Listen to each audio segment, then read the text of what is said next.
Welcome to the channel, everyone. I wanted to take a moment today and talk a little bit about different types of wheels and what kind of performance you can gain by making an upgrade.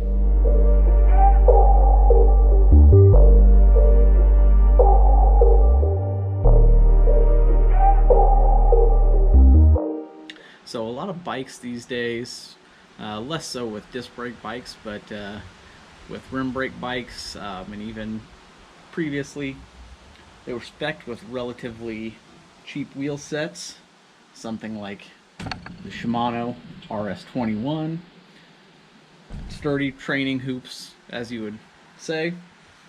They do this for a multitude of reasons, the primary one being they can reduce the cost of the bike significantly by using a budget wheel set, and by doing so get more people into it.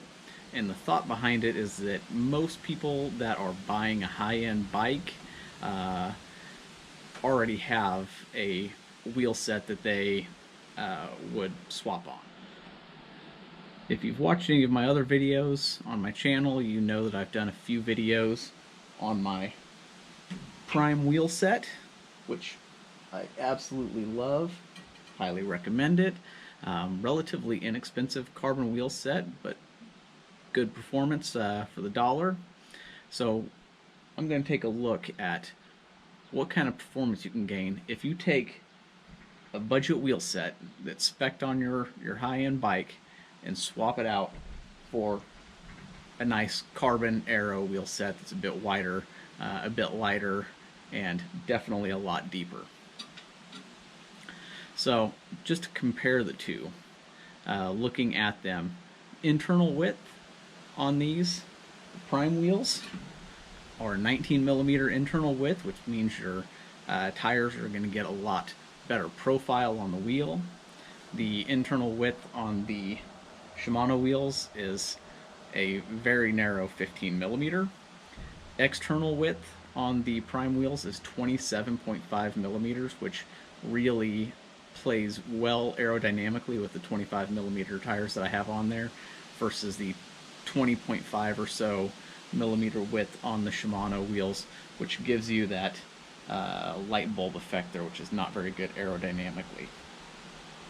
The depth of the wheel itself is 24mm on the Shimano wheel set versus 50mm on the Prime wheel set. Much better aerodynamically.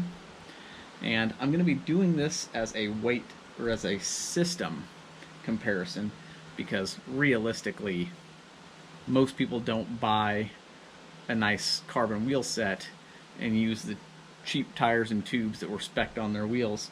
So I'm going to be comparing the original wheel tire set here, Rubino Pros 25Cs, versus the Tubeless Continental GP 5000s, which are lighter weight and much lower rolling resistance, and they are set up tubeless. So the weight difference is actually pretty significant. So wheels, tires, tubes on the Shimanos, and skewers and cassettes as a whole here are 2.92 kilograms for the Shimano wheel set versus 2.46 kilograms for the Prime wheel set. So for the test, I devised a 3.3 mile, about 5.3 kilometer out and back course. Has about 175 feet of elevation gain on that 3.3 miles. That equates to about 53 meters or so of elevation. I did do these as close to back as possible to minimize the differences in wind. So they were separated by only the amount of time it took me to swap the wheels as well as the brake pads for those. And for the power, I wanted to hold a 200 watt average.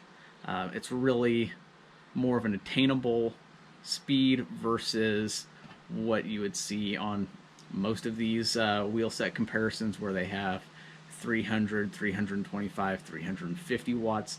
Not everybody can hold that type of power, myself included, so this is going to be more of a real world comparison for the masses rather than the elite level athletes out there.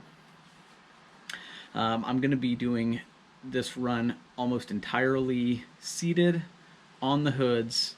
The only exceptions to that would be starting and at my turnaround point where I'll stand up to get back up to speed pretty quickly. I'll also be monitoring normalized power through this because I can use that as a measure to see how well I apply the power throughout the run.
Now that the test has been finished, we can go through the results, which I'll talk through here. So on the Shimano wheel set, on this 3.3 mile out and back run, I was able to hold a 200 watt average power and a 215 watt normalized power, and the time was 9 minutes 50.1 seconds. The average speed was 20.1 miles per hour, which is 32.3 kilometers per hour.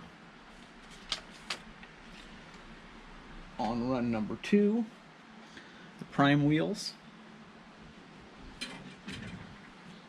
Average power was again 200 watts on the nose, and the normalized power was also 215 watts, so almost identical power application through both. I'm pretty proud of that.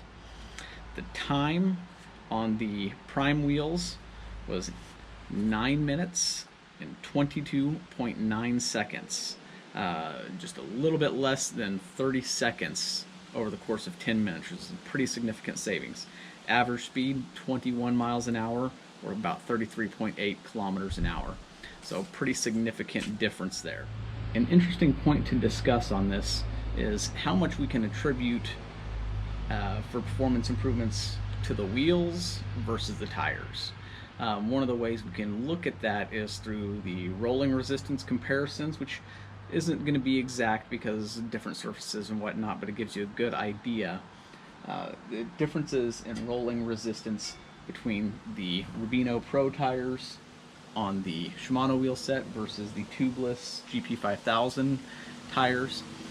And if you look at bicyclerollingresistance.com, which I'll link to in the description here, you can see that there's about a 6 watt per tire difference in the rolling resistance between the Rubinos and the GP5000 Tubeless. So if we go to an online calculator, which I'll also link to down in the description, and we get some rough inputs in there to see the approximate speed that's gained, we can see that the tire rolling resistance alone is going to amount to about half of the performance gain that we get from this wheel system. So you just have to ask yourself then, are the benefits that you're going to obtain from getting a carbon wheel set like this worth it to you? For everybody that wants to eke out as much performance as they can, absolutely is. But tires, tubes, tubeless, that's a good conversation to have as well, because you can gain a significant amount of performance just by that. Thanks for watching.